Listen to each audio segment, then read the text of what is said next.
Good afternoon. My name is Brendan Donahue, and I'm the Project Technology Manager over at CJCA, and I'd like to welcome everyone for attending today's webinar. This is a webinar titled Dual Status Youth and Their Families, Altering the Human and Fiscal Toll Through Improved Youth and System Outcomes. If you are not familiar with CJCA, CJCA, or the Council of Juvenile Correctional Administrators, is the membership organization that's representing the youth correctional CEOs in all 50 states, as well as Puerto Rico and some major metropolitan counties. Now, after about 10 years or so of working with the John D. and Catherine T. MacArthur Foundation under the Models for Change initiative, CJCA was recently awarded a grant from the foundation to establish what we're calling the Resource Network for Youth Corrections Leaders and Professionals. And we've got a goal to sustain and expand knowledge developed by the Models for Change Reform Initiative. Now, the Resource Network is designed to transfer knowledge through training, networking, and strategic site-based training and technical assistance grants. And the components of the Resource Network include our CJCA Leadership Institute, which is an annual meeting of the state agency directors. We've established an online hub, which is like a social network for juvenile justice professionals, and that's part of the CJCA website. There's also 4 training and technical assistance grants that have been awarded in the areas of mental health curriculum, improving outcomes for dual status youth, which of course is the topic here today, and progress in evidence-based screening and assessment. And last but not least, I should say, as part of the Resource Network, we're offering this webinar series. It's a series of presentations and open forum discussions, and this is the second webinar offering as part of the series, and it comes to you just 2 weeks after our first webinar, which took place on Friday, May 2nd, and had a focus on reducing isolation and confinement practices in facilities through changes in policy and practice and monitoring it all through using PBS outcomes. And we received an overwhelmingly positive feedback from the first webinar. We're very excited about it. And if you happen to miss it, you can still watch the video online. We'll be sure to post a link for you if you'd like to watch the archive. But for today's presentation, we're incredibly thrilled and excited to have nearly 300 people registered for today's event. So given the topic, I think that really speaks to how the dual status youth, I think more and more agencies are starting to see that crossover combination with youth that are coming into their care. So thank you for joining us here today. And before we get going, I just want to do a little bit of housekeeping before I hand it over to our presenters. I want to quickly point out some functions on the webinar. This is on the control panel that you should see on your screen. It's towards the top right corner of your screen. You have the option to listen today through your computer speakers or headphones, or you can call in using the telephone. But in terms of getting the best audio quality, if you're calling in using the telephone, make sure you choose the telephone option on your screen. This will really just help with the overall quality and reduce unwanted feedback that we sometimes hear from our participants when they get back to us after the webinar. So make sure you choose the appropriate option on your screen. That'll really help with your audio. Now, we'll be taking time for questions at the end, but our presenters today have asked me to make sure that I ask questions at any point during the presentation here today. So if you have questions, I want you to type them in on this webinar control panel. And if I can interrupt or get in during the presentation, I'll be sure to ask those questions then. If you want to save your questions for the end, you can do so. We'll have plenty of time at the end to answer some questions here. But make sure you know that you can type in your questions right here on the control panel. We will, of course, be recording and archiving this webinar as we have with the past. We'll also be sure to provide the slides and any other resources that are mentioned during the presentation to you in follow-up emails. The follow-up emails are usually sent within a few days, so sometime midweek next week, you should see a follow-up email with the link to the presentation and the video, and if there's any other resources or documents that we mention, we'll make sure we provide links for all of that as well. So I think I have covered just about everything to get us started, so I'm going to go ahead and turn things over to today's presenters. And today we've got John Tuell, the Executive Director, and Jessica Heldman, Associate Executive Director at the Robert F. Kennedy National Resource Center for Juvenile Justice. And why don't I start by handing it over to John. John, are you there? I am indeed. Brendan, thank you very much, and welcome everyone. I would Before we get going, I'd extend a special thanks to Ned Loughran, CJCA, for making this opportunity for us to speak with you this afternoon. We're excited to be able to talk to you about this important topic. I do also want to thank you all for taking time out of your busy schedules to join us for the webinar. I offer that it's a challenge to adequately address the many complexities of this rewarding work in a 1-hour period. So what we hope to do is present key details that may prompt you to take action in your jurisdiction and your community on behalf of this challenging and often troubled population of youth. It's due to the efforts of many of the great professionals like you on the phone that we've had the privilege of working with over the past 12 to 14 years that has given us such a rich history of experiences and successes, we hope, to share with you as we open what we hope will be a new partnership with us. So thanks for taking the time. As Brendan said, my name is John Tuell. I am the Executive Director for the National Resource Center at Robert F. Kennedy. It's hosted by the Robert F. Kennedy Children's Action Corps. And I'd like to introduce, or the mic over for a moment to introduce my colleague joining me today, Jessica Heldman. Jessica? Thanks, John. I just want to echo John's welcome and good morning or good afternoon to you wherever you happen to be. I'm on the West Coast, so some of you can see the weekend a little more clearly from where you are. But we're glad you took the time to spend with us today. And I just want to let you know that as the Associate Executive Director at the Robert F. Kennedy National Resource Center for Juvenile Justice, I've had the pleasure of working with John Tuell for quite some time on these dual status youth initiatives in jurisdictions across the country, and we are just thrilled to be able to share this information with you today and hopefully follow up with any questions or additional support you need. John? Thanks, Jessica. I also want to share with you folks a personal note. It's not exactly the most personal way of disseminating the information, but we know many of you who are on the phone, and we look forward to meeting many more of you. We bring to this work a rich passion from our field-based experience. Many of you know that I spent a number of years working in local Virginia community, Fairfax County Juvenile Domestic Relations Court as a probation officer, as an administrator at a residential treatment facility for delinquent boys. It brings to mind every day the experiences from that 17-year history, why it is so important that we take this work on. So I hope you'll join us as we examine the details of this particular framework and the opportunities we may share in moving this forward. The RFK Children's Action Corps was founded in 1969. It's founded as a living memorial to the late Robert F. Kennedy. It's been led by President and CEO Edward P. Kelly for the past 28 years. I should mention at the outset, Robert Kennedy was a Democrat. The issue about which we're speaking today is neither Democratic nor Republican. It holds no party lines. It is apolitical. It is about our nation's youth, and we know that the family of Robert F. Kennedy and his grandsons, who are big supporters of this work, recognize that this is about youth regardless of political persuasion. The Action Corps has been involved in Models for Change initiative since its inception in 2004 and has provided direct grant management and oversight for this work since 2010. And it's now home to the Robert F. Kennedy National Resource Center, which after dreaming about its launch for a number of years, became a reality for us in January of this year due to the tremendous support of the MacArthur Foundation.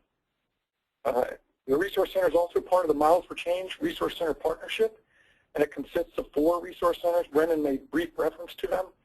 But we provide policymakers and judges and prosecutors and defenders and advocates and probation officers and mental health and social service agency caseworkers and others with much needed technical assistance, training, tools, and resources that we hope are critical to supporting you to continue the changes in the juvenile justice system on behalf of this population of youth.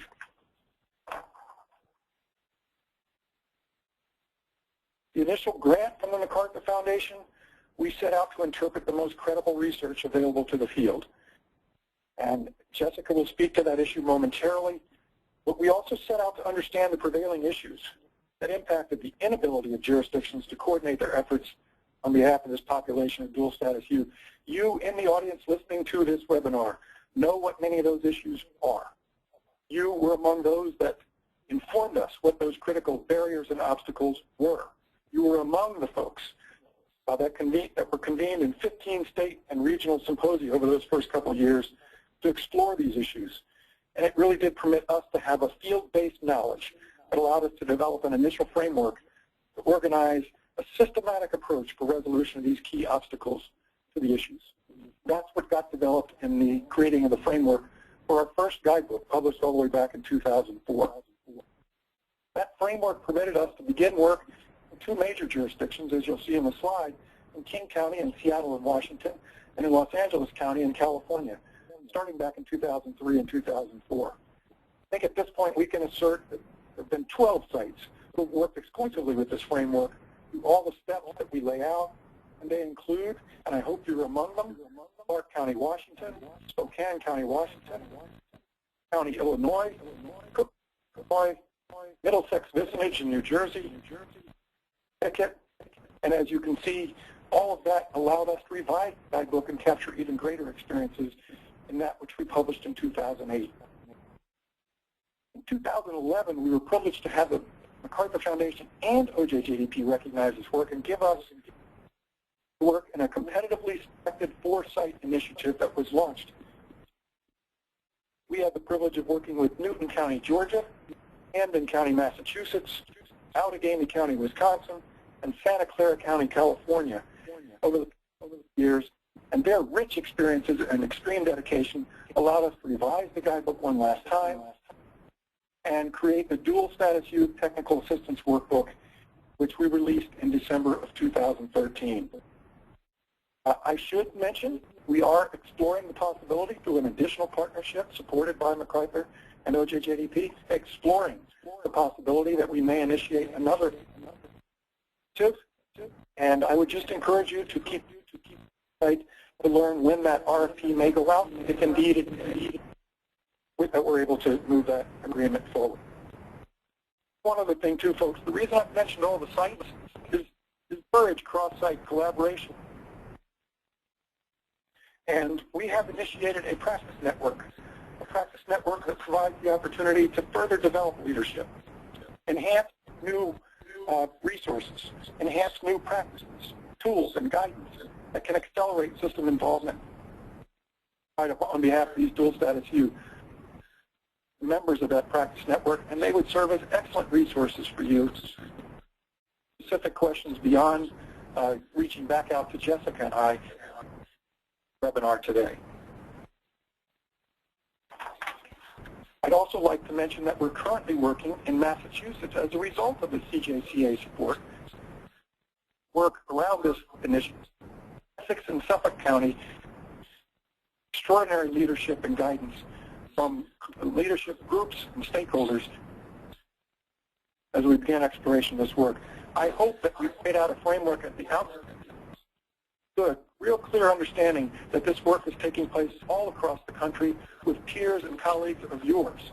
And we encourage you to follow up with them, follow up with us, follow up with members of our practice networks, learn how it's really functioned on the ground as we try to address and improve the outcomes for these youth. I'm going to transition now and hand it to Jessica because she's going to talk a little bit about what these youth look like, what they might, the characteristics and prevalent picture of who these youth are. Jessica? Thanks, John. So I'm just going to inject my own personal background as well here. Today I work as an attorney and I work at RFA, but years ago I worked as an art educator in the San Diego court, and I taught elementary age foster. When I was then later training as an attorney in the San Diego juvenile court, about 5 years later, I found myself interviewing some of the same youth in juvenile hall. They were now adolescents, but they were all still involved in the child welfare system. To me, it was clear that these kids were following a path that clearly was not uncommon amongst their system-involved peers. I know that practitioners in various child-serving agencies and organizations around the country that I've met, they've been well aware of this connection between childhood maltreatment and delinquency for years. Seeing their clients, as I did my students, often follow this trajectory. Over the past 2 decades, this kind of anecdotal knowledge has been corroborated by research that has confirmed this link. Studies that have taken truly a variety of approaches and have used a variety of methodologies have yielded similar results. These studies all provide evidence that childhood abuse and neglect are associated with an increased risk of delinquency, adult crime, and violence. Now, we have an original monograph that was co-authored in 2003 by our now retired colleague, Janet Weig. This monograph describes 4 regional perspective studies. Those are studies of children identified first in the child welfare system, and then the studies followed them through adolescence and into adulthood to determine whether they were involved in delinquency and/or criminal behavior. Among these is a case study conducted by Whittam and Maxfield, which followed a group of abused and neglected children in the Midwest. This study found that being abused or neglected as a child increased the likelihood of arrest as a juvenile by 59%, as an adult by 28%, and for a violent crime by 5%. The study also found that maltreated children were younger at the time of their first arrest. They committed nearly 20 offenses and were arrested more frequently. The researchers found a host of problems associated with included what is in the quote, that there's an increased risk of mental health concerns, such as suicide attempts, traumatic stress disorder, increased risk for educational, for occupational, for public health and safety issues, prostitution in males and females, and alcohol. Now, these findings surprise to the practitioners in the juvenile justice child welfare system find that the youth involved do in fact present many of the most complex of cases. Findings also point to what we think is a compelling case for identifying these youth in our systems or to achieve better outcomes for their our community. In addition to the foundational research that we just discussed, there are several more recent studies I'd like to make you aware of that have added to our knowledge about dual status youth, strengthen the case for intervening with this population. The first study on the left is known as the Missouri study. It can be found at the web address slide, and again, I know sending out the links for you. This study examined data on almost 80,000 children and youth with status and delinquency referrals over a 7-year period in the state of Missouri. Results from the study provide support for significant differences in youth with and without a history of treatment in terms of their tendency, behavior, and risk factors associated with the youth involved in welfare and juvenile justice have severe risks and they were likely to have 1 or 2 parents with disorders, substance or prior incarceration. Youth themselves are prone to having strongly negative and to have a strongly negative. These dual status youth need to experience mental problems at a severe level, learning disorders, substance abuse, academic failure, behavior problems. So this study certainly supports the population, demands targeted strategies to address the complex. Now, the study on your right, the doorways. This study had youth referred to the juvenile court, and as John said, took a look at these youth more offender referrals during the calendar year 2006 for 2 years. The study cohort included about 3,500 youth. Now, even though King County is well established in look at their dual status situation, they knew a significant number of the youth had contact with the child welfare system.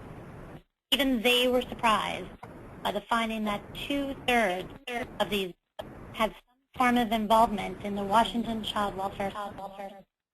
Now, in their tracking, that involvement in child welfare, worse outcomes, system in relation to spent in detention, recidivism, when compared to youth with involvement in the child welfare. So multi-system youth were also found to experience frequent placement changes. And as we all know, there are substantial costs associated with such placements. So this study serves to point out the human and fiscal toll on systems and the youth themselves with this multi-system involvement. And finally, I just want to mention briefly one study that's not highlighted on the slide, but was recently undertaken by the Hilton Foundation, who reported on youth outcomes of youth in either or both the child welfare and juvenile justice systems in Los Angeles. The outcomes for these youth involved in both systems were far worse than those for youth exiting just one system. For example, nearly 2/3 of the youth involved with both systems had a jail stay in early adulthood, compared to 1/2 for juvenile probation-only youth and 1/4 for former foster care-only youth. And furthermore, the cost of public services utilization for this population in early adulthood was more than double the rates for youth who were just involved with one system. So we find the research to be compelling. We hope you agree. Dual status youth appear to be a group particularly at risk for delinquent and violent behavior, at risk for a myriad of problems in adolescence and adulthood, and for deepening and continuing involvement in juvenile and adult criminal justice systems. I do want to say that establishing this relationship does not mean it's inevitable or deterministic. This is simply a look at risk factors and to highlight that this community requires us to do maybe something new and different than we've done before. So the question is, what do we do about it? John walked us through the history of the Dual Status Youth Initiative earlier in the presentation. Our approach to working with communities in order to help them improve outcomes for these dual status youth is presented in a framework. This framework is detailed in our guidebook, which you see on the screen, and a workbook that John will give more detail about later. But I just want to point out that we choose the term framework for a particular reason. We are not providing a model or a prescriptive set of practices and steps that must be undertaken in a certain order within a certain time frame. What we recognize is that each jurisdiction is going to have its own unique goals in taking on dual status youth work. Our goal is to work with each jurisdiction to help define what those outcomes are that a jurisdiction desires for both the systems and the youth and families they serve. We focus on supporting the development of a plan and products to achieve those better outcomes. So to this end, the framework introduces really a process to get from here to there. This process is divided into 4 phases that, in our experience, has guided jurisdictions to successfully initiate, realize, and in fact sustain change. So within these phases is the flexibility to work at the pace and towards the goals specifically desired by a jurisdiction. So briefly about the 4 phases. The first phase of this work involves the mobilization of relevant and necessary agencies and stakeholders. Through collective knowledge, through support of the work, these individuals and groups can provide the expert input necessary to craft solutions and to solicit buy-in for the initiative on the broader sense of the community at large. This mobilization process also requires that jurisdictions take a look at the structural foundations that exist or may need to be developed in order to support collaborative work. In this phase, the identified stakeholders carrying this work forward must develop a unified vision and specific goals for their collaboration. We just recently released a white paper called From Conversation to Collaboration. It really talks about the exciting and sometimes challenging process about really coming to consensus about a unified vision and unified goals and outcomes, but it is an incredibly valuable process that we enjoy facilitating through and that jurisdictions have found to be a very worthwhile endeavor. Phase 2 is an analytic phase and is multifaceted, but it's fundamental to the success and sustainability of this work. I say it's fundamental because nobody really likes to hear the term study and analysis, but it really is an important part of how we spend our energies and our time on these initiatives. We break it into areas of study, including the first, which is taking a good look at data collection, management, and performance measures. Data needs to be recognized, as I'm sure many of you know, as a foundation for these kinds of efforts between systems. It tells you what you need to know about youth in your target population, or even as basic as who should be part of your target population. So this aspect of study and analysis asks jurisdictions to identify questions, determine data elements for collection to support understanding, planning, and as well as the effectiveness of policy and practice. The study and analysis phase also guides jurisdictions through an exploration of their resources and practices in order to address the challenges of what I'm sure you've experienced, commonly duplicated efforts and services. I was just meeting with a group a couple days ago that was talking exactly to this point.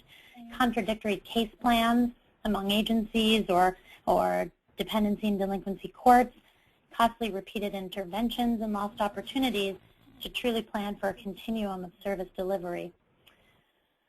The analysis phase also includes the essential exploration of law, policy, and information sharing, which maybe not all folks find as fun as I do, but it's a really essential piece of what needs to be explored. It's an opportunity to establish cross-system understanding of legal mandates at play among all agencies. An important area of focus is information sharing, which John will make mention of in a little while as well. Following study and analysis, jurisdictions have the information that we consider necessary to really take on what I think everyone agrees is the exciting work of developing new strategies for change and action. This is where we have recommended practices and products that should be considered, and John will refer to those in a little bit. Finally, jurisdictions will move from action strategy to implementation, and this phase requires jurisdictions to engage in detailed planning to ensure that there's clarity of purpose, clear assignment of responsibility, an understanding of goals and expected outcomes, a commitment to evaluation, and strong leadership to support the implementation. The use of this framework in the jurisdictions we referenced earlier has led to significant changes in culture, practice, outcomes, creating more effective systems, which in turn strengthens the likelihood of improving outcomes for these youth. So that's some foundation and background as to why we do what we do and how we do it. So I'll turn it back over to John. Thanks, Jessica. That's a really nice job of describing what is some incredibly complex work. It's challenging work, but you hit the nail on the head. We're halfway through this webinar, and hopefully we've introduced to you that while this is difficult and challenging, we're seeing some changes in the systems performance and certainly in the outcomes for some of these youth. And that's incredibly exciting. Incredibly exciting on the ground, certainly incredibly exciting for us to be a part of seeing this curve turning.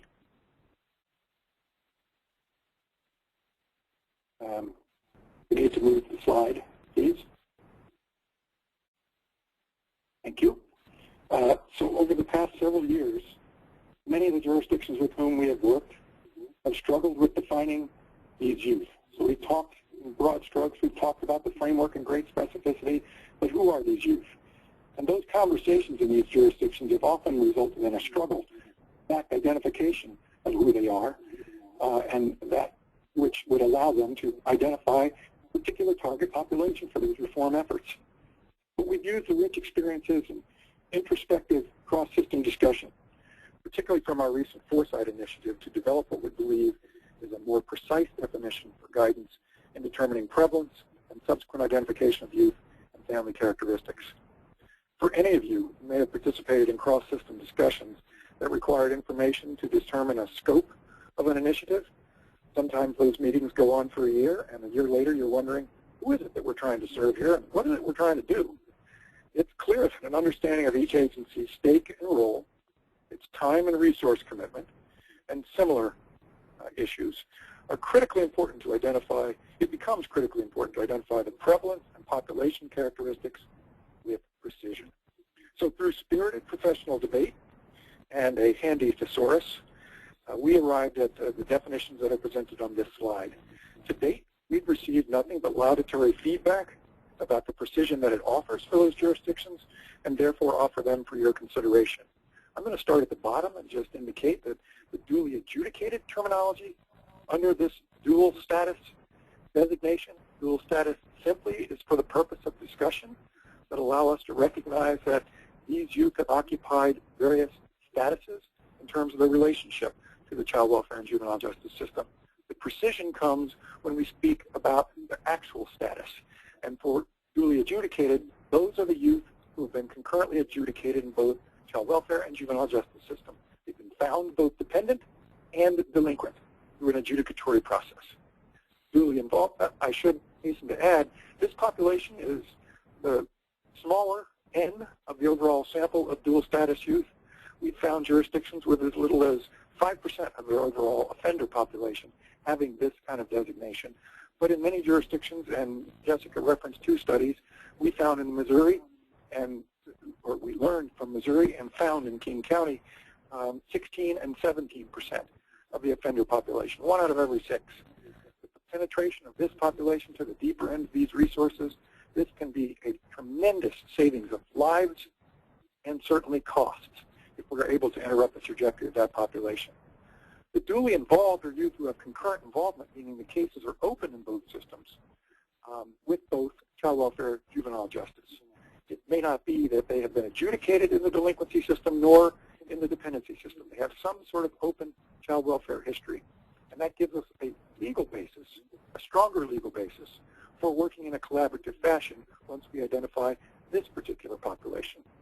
Many jurisdictions we found that this particular designation runs from anywhere from about 20 to 60%, depending on that jurisdiction and the definition of the kind of open case that they choose to include in their population.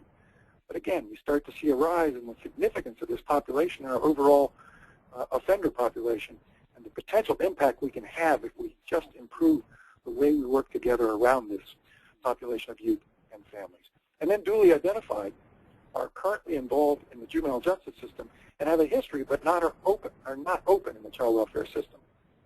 Now, Jessica referenced the doorway delinquency study, and that was rather impressive this way. 67% of the offender population in that cohort had a previous child welfare history in King County. We have found that to be a similar number for the offender population in many jurisdictions in which we work. 2 out of every 3, a fairly significant population, certainly, for us to look at that have had this background in coming into the delinquency system. These definitions we have found begin to help folks have this discussion about target population, which helps them to define with the data scan what their true capacity is, both in resources and workforce, to attend to this population and more precisely determine who it is that they're going to target their initial collaborative efforts around. So you've heard a little bit about the publication, this guidebook, as Jessica details the frame, and with the great assistance of the previous 4 sites that I've referenced, Hampden County, Santa Clara County, Newton County, and Allegheny County across the country, we were able to develop this dual status youth technical assistance workbook. These publications are offered to you for use on the state and local level. It's important to emphasize from our perspective that the technical assistance and consultation approach that we take is carefully designed to avoid prescriptive measures. Jessica referenced, we call it a framework. It is a very careful designation. We simply do not endorse a rigid course for change. Rather, our approach provides ideas, resources, tools, guidance, peer support that adds value to your unique jurisdictional issues to allow you to bring about your own long-term sustainable improvements to this system performance on behalf of these youth. The technical assistance workbook itself presents a detailed set of tasks, activities, and timelines that adhere to our core principles of effective technical assistance. So what you'll find in this particular workbook is a month-by-month set of activities. It includes those really glamorous analytical tasks, the expectations, the products, the timelines, the map for a 12 to 15-month from pre-launched implementation system improvement, system enhancement effort. It is laid out sequentially, but we'll acknowledge and recognize that many of your activities may occur simultaneously throughout the time that you're working on these issues. We believe, a belief supported by the fine work of so many of you in the field, that the pairing of this workbook and the guidebook provides an instructive, informed, and flexible opportunity for guidance for jurisdictions of all sizes, regions, and variable target populations across the country. You see the shadow box on enhanced emphasis. Let's just bring this down to the ground a little bit. Let's talk about it like we were professionals working as social workers, as probation officers, as court officials, as public defenders, as prosecutors, as community service agents. What we're emphasizing here, if we're going to break this cycle, is early intervention, identification at the earliest possible opportunity, the potential for an alternative response as opposed to just the usual response that says, here's something that qualifies based on legal sufficiency as a delinquent offense, so we process it into court. Let's look for alternative responses. I should quickly add, this is not all about diversion, but we certainly encourage the examination of these first 2 points of increased emphasis. We think, and we believe we've seen in some of the evidence, that if we instruct properly, coordinate properly at this point, we're increasing the risk of the safety of the community, decreasing the risk for reoffense, and increasing the opportunities for so many of these areas in which these youth and families experience deficiencies and issues and concerns to be ameliorated and to connect them with strength-based assets. We do look at trauma. We are actively working with the National Youth Screening Assessment Partnership, Gina Vincent, Tom Grisso, to look at this even more closely, and that's a resource we have available to provide to you in the field. I'll stay away a little bit of the cross-system mapping, despite that being a significant point of emphasis that I enjoy. It is basically designed to ensure that we understand the key decision points across multiple systems and try to take advantage of a cross-system discussion to identify where it is we can have the biggest impact when we reshape our decision-making priorities. Jessica referenced the organizational cultural change so often, and I'm sure many of you have experienced the you take them, no you take them phenomenon for these youth. We're trying to defeat that with this work and bring together a more holistic community approach that says, these are our kids, this is our community, we're working together in an organizational culture that suggests it's our responsibility. We're certainly encouraging family engagement, and we don't just mean let's ask them what they think one time.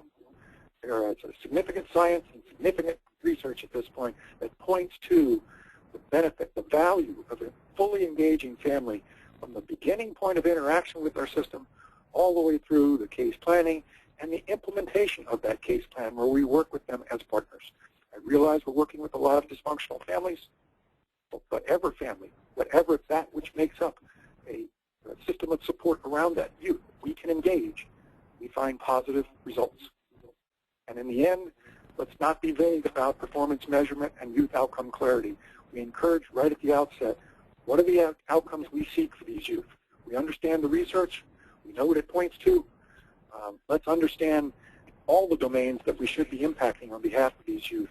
If we're going to build anything other than a house of cards, we must attempt to address recidivism, permanency, another set of outcomes in education and behavioral health that I'll mention briefly here in a few moments.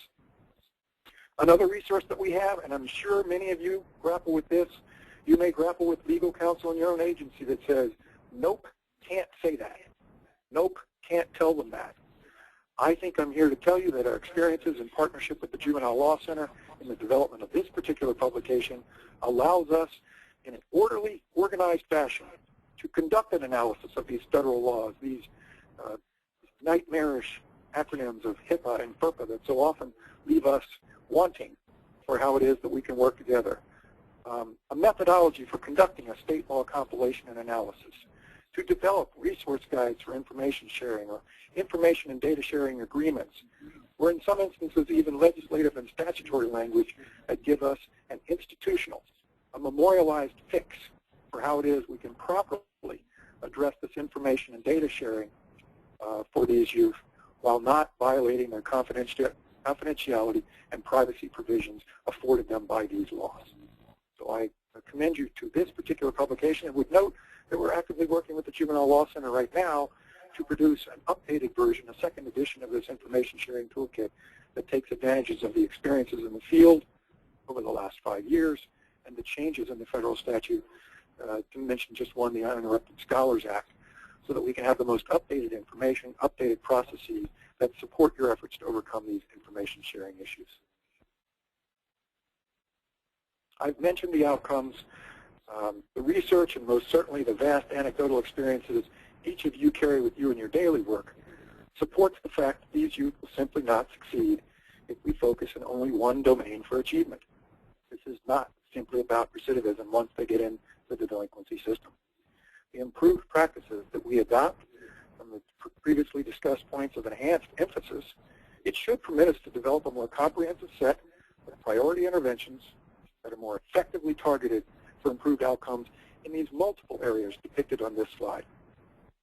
Our teamwork protocols will rely upon the fact that our professional activities will be geared toward impacting performance measures that have a direct relationship to move the dial on these outcomes depicted on this particular slide. And as you'll note, on the bottom right, second column, we emphasize system enhancement and corresponding measures as well. Many among you with whom I have worked know my bias against the terms usually, maybe, sometimes. Ultimately, working toward these outcomes must result in routine and sustained practice, and therefore, one of the outcomes that we measure is the system enhancement, the system performance as well. So it's system improvement, it's youth outcome improvement as well. Folks, when you put this all together, it does sound complex. It is difficult. Many of you know the challenges of the kinds of conversations that are just have to get a starting point that have been talked about in the recent publication that Jessica made reference to, the white paper that's posted on our website, just about the conversation starter. Well, it certainly goes beyond that. And for us to be successful, this routine, sustainable practice, if we just look at these final two slides that address sustainability and the memorialization of these practices and reforms, we believe we can achieve that consistency, even beyond organizational leadership transition. With all the examination and analysis, which is truly a challenge, it may be somewhat simplified to look at these 10 fundamental practice areas. If we apply the analytical findings to these practice opportunities, we're increasingly seeing success in the field. You all, I think, the experienced group that I anticipate is on this call, will recognize these as very valuable and probably are among many of those which you already utilize. We're suggesting to take a look at these in an orderly fashion, put them all together so that we are identifying the outcomes. We are focusing in strengths based on competencies and connections to family. We are, in every instance, identifying the dual status youth within a prescribed period of time once they come to the attention of the delinquency system. We are committed to validated screening and assessment instruments to inform our professional expertise, and then to professionalize that methodology for the way in which we consider the results, the evaluations, the assessment findings from those screens and assessments. We've emphasized the alternatives to formal processing at key decision points, taking an opportunity at each key opportunity or chance in our systems to interrupt the trajectory from the next deeper end that the research says is too often the case, and our practice says is too often the case for these youth. Structured process for diversion, early intervention, alternatives to formal processing. The routine, ongoing contact between the caseworkers, and we've identified probation and child welfare on here, but it includes our therapists. It includes our social workers at schools. It includes law enforcement. It includes all of our partners to develop a methodology that ensures we're communicating with each other so that we're not inundating these families with points of emphasis from 6 different directions.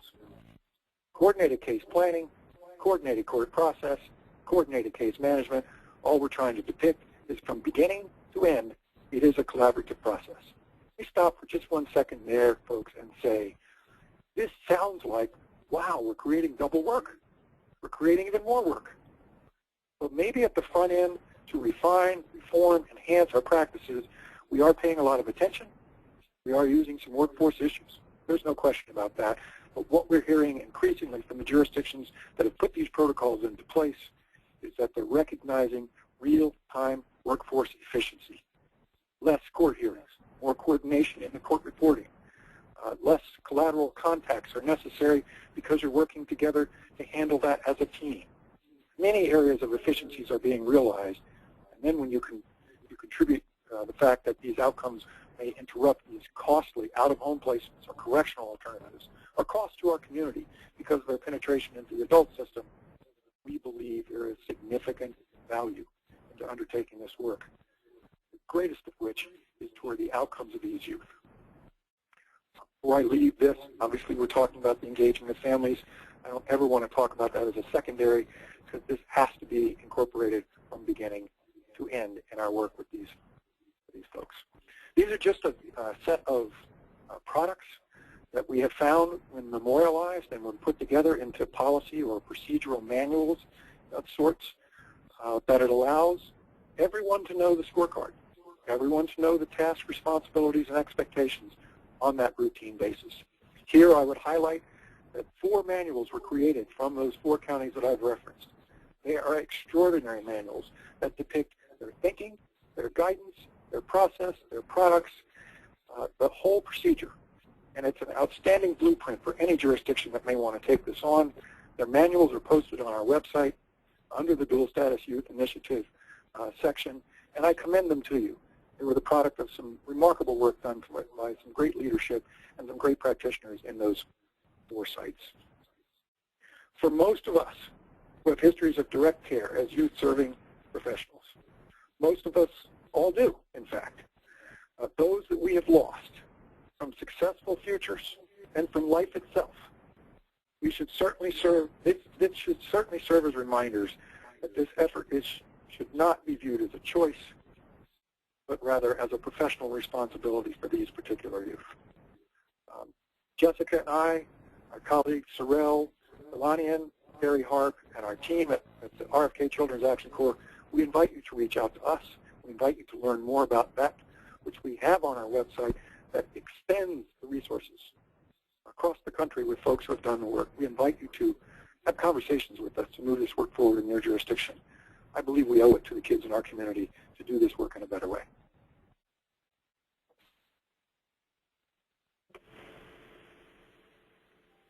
Great. Well, thanks, John, and thanks, Jessica. I appreciate that. And we've, of course, left some time at the end here for questions, and we've got a few questions in here, but I've got one that I feel like is hot off the heels of what you were just saying here. And you were mentioning some research about youth with child welfare histories, and that it recognizes that there's multiple domains or deficiencies. And, well, the question is, shouldn't it be expected that these youth are going to have the worst outcomes? Yes. And in fact, obviously, the research and the findings when we've studied considerable cohorts demonstrate that. But the research, and Jessica stated this, we're going to emphasize it at this point in response to your question, Brendan, that's come in. This trajectory is neither deterministic nor is it inevitable. In fact, it may be reasonable to accept, but as you've heard me say, it's professionally unethical to accept. To punctuate the response, yes, the research is clear that the outcomes are indeed more likely, and given the history of achievement that is given the history of achievement that's emerged from these laudable system improvement efforts in multiple jurisdictions across the country over the past decade, it's now much easier to replicate these reforms and advances in practice. So we think we can argue that when done well, these efforts can indeed interrupt this trajectory toward these negative and costly outcomes. And as I just referenced, we're talking about both in human and fiscal terms. So it's a great question, but I challenge anyone that's on the phone today to say that, well, that's just going to be expected. We can do better, and we've seen jurisdictions do just that. Great. Thank you. Thank you for that answer. And let's shift a little bit. And I've got a question from somebody who's using Wraparound Services model. And I was hoping you could just explain a little bit about what the differences are between what you're presenting here and Wraparound Service model. I'll give it a shot. Jessica, if you want to jump in, please do. Just one piece. Go ahead. Go ahead. I was just going to say one piece that pops into mind for me, just to preface your answer, would be that one of the things that we focus on is supporting the systems and developing a way to better access the kinds of supports we know are evidence-based services that are going to be successful given the needs that are identified, the risks and needs identified with these youth. So I think one area to connect what you're talking about with wraparound services and the work that we're undertaking in jurisdictions is to focus on the fact that we're trying to enable the systems to have the mechanisms to better access and to identify the services that are going to be most successful with youth. So whether it's a cross-system staffing in which the systems are going to be able to identify the youth who will be able to best benefit from the kind of wraparound services that are available, or whether it's a discussion at a higher level about resources and directing funding towards providing more services. These are the kind of collaborative conversations that we believe will occur when this kind of framework is undertaken to really help encourage collaboration, coordination, and integration of these systems. Maybe that was more than a answer, sorry. Oh, no, that was good, Jessica. In fact, I love that. I'll just build on that a little bit toward the question that was asked. We've worked in a number of jurisdictions using this framework with those that have histories of working with the system of care. There is nothing fundamentally opposed to the principles that are put forward by the systems of care approach and the work that we are doing. I think Jessica has captured that system of care is trying to wrap around this youth and this family.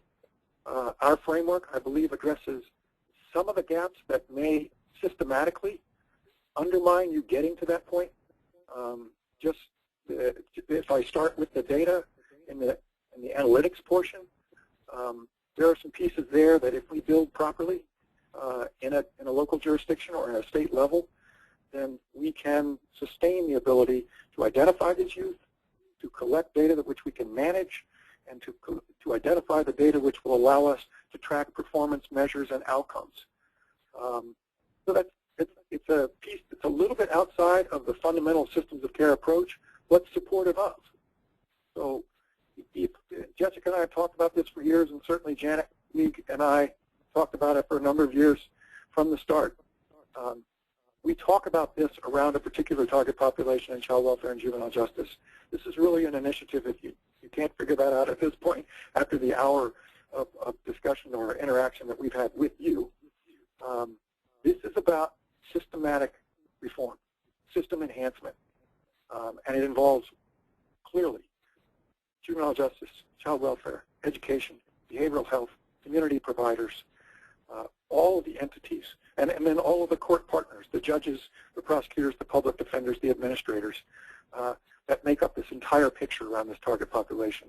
So we think it's an approach that we certainly support, and that we think this framework provides enhancement for jurisdictions that may still have some issues in implementing this entire systematic enhancement frame. Well, thanks to both of you. And I've got a good question here, but John, when you just started speaking there, you mentioned that you've been doing this in a couple different areas now. Just how many sites exactly have used the framework that's laid out in the guidebook? Well, I'm going to answer that by saying the purest of our jurisdictions that have worked from beginning to end with this framework, and we would highlight 12. I think I've mentioned most of them. I hope we have representatives from those jurisdictions listening in to see if they get their mention, so I'll run them down. King County in Los Angeles, we're on the slide. We have Clark County in Washington, Spokane County in Washington, DuPage County, Illinois, Cook County, Illinois, the four that I previously referenced, Newton County, Georgia, Hamden County, Massachusetts, Allegheny County, Wisconsin, Santa Clara County, California, Middlesex Vicinage of New Jersey, the state of Connecticut. We just launched in Essex County and Suffolk County in Massachusetts. You folks in Suffolk, I hope I got that right this time. And there have been a number of others, Brendan, who have used the framework and aspects of it to achieve outcomes related to other target populations. And I'll identify a couple jurisdictions in Illinois who really focused on the adolescent domestic battery population. So I think this framework overall has given a number of jurisdictions great opportunities. Those are the ones we highlight the most as having had success and produced the kind of system change and the turning of the curve and the outcomes for the youth and families that get us feeling pretty optimistic about future relationships with jurisdictions that may want to take this work on.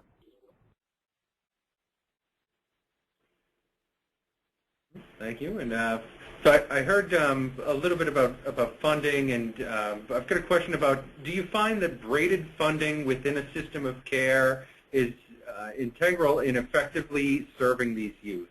What can you say about braided funding? Well, Jessica, I'm going to jump again. Braided funding, braided, blended, pooled, coordinated, consolidated, any term we put to it. When Jessica details the fact that this framework looks at the resource piece in our analytics, we are looking at the full body of resources that are available to, full body of targeted resources that are available to these youth. It is a part of the process that we facilitate and is discussed in the guidebook and in our technical assistance workbook. Now, do we see that it's useful to braid, blend, pool, consolidate funding? Sure. That takes time. I had this question when I was speaking to a group in Minnesota just a couple of weeks ago, and sometimes the kind of the restructuring of the contracts across agencies and with our community providers may be a long-term kind of prospect. Some work we did in Jefferson Parish, Louisiana, with the great folks down there. We did some outcome-based contracting reforms down there, facilitated with them, and they did a great job of restructuring the contracts so that they had access to the kinds of services that were needed for this particular target population. That, as I said, may take time. What we suggest at the very base is that as we bring this examination of resources together in a jurisdiction that may be important to serve this population, at least we construct agreements to prioritize the availability of those resources with this particular target population. And that may begin the long-term construct of reshaping some of the contractual relationships to access funding across systems and with our providers. I recognize that's not a simple task. In some jurisdictions, and they'll remain unnamed, we certainly have union issues that impact how quickly we might be able to change contractual relationships. But it's something to seek. At the very least, we encourage, examine, and we have had success in employing priority resources across multiple systems that are now accessed because of this new kind of collaboration.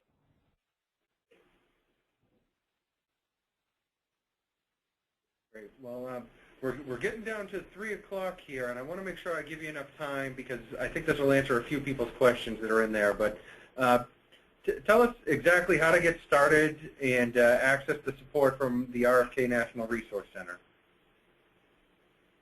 It's a simple answer. Call us, email us. The slide that's up there right now, any one of us will be directly responsive to you. We might be a resource center that's seen as a national resource center, but we're a group of people who want to have the interaction with you directly. Our email addresses are there. Our phone numbers are there. Reach out and connect with us. It's really just beginning a conversation with you and discuss what your needs are and identifying the kind of support that might be provided to you to get you started and to work you through this process. It may be a conversation with us. It may be us directing you to some of our peers in the country, our practice network that have had similar experiences and can just get on the phone with you and relate how they overcame that obstacle. But Brendan, really the answer is simple to everybody out there. Just touch base with us. We have a protocol and we will be responsive to you probably more rapidly than you might have expected. And I also would love to direct people to our website because it houses our resources. I think John mentioned that the site-specific manuals from the work that we did over the last couple of years in 4 sites are housed there, as well as PDFs of all of the materials we talked about today. And I don't think it's on the slide that's right here, right in front of you at the end here. So it's www.rfknrcjj. So that's all the first initials of Robert F. Kennedy National Resource Center for Juvenile Justice, .org. Hey, Brendan, just on behalf of Jessica and Carrie and Tuell and all the team at the Children's Action Corps, we'd like to thank everybody for taking the time on a Friday afternoon to join with us. We hope to hear from you in the future. We appreciate the great opportunity to kind of interact with you on this important topic. Thank you so much for the time. Yeah, and thank you guys, John and Jessica. Thank you both for the time here today. I mentioned it earlier, but of course we'll be sharing the slides and any relevant links, so If you're frantically writing, trying to get somebody's email address off this slide, don't worry. We'll make sure that we follow up with an email next week, give you a link to the slides. We'll be also recording this webinar, so you'll be able to watch it after the fact. And if you're interested in attending our next webinar, the date is set for Friday, July 18th. The topic is Earn to Learn, PACTT. It's going to be David Dixon from the Pennsylvania Bureau of Juvenile Justice. The link to register is not available just yet, but hold the date. It will be at the same time, 2 o'clock to 3 o'clock Eastern Daylight Time. And, of course, CJCA is out there, and we've got our website, CJCA.net. We've also got a great blog for sharing information across juvenile justice. You can visit it at CJCA.net or follow us on any of these social networks if that happens to be your thing. You can find us on Facebook, Google, YouTube is where we archive these webinars, and we've also got some space out there on LinkedIn and Twitter. There's going to be just a brief 5-question survey that you're going to be asked on your way out. So as you exit the webinar, we really appreciate any feedback that we get from our participants.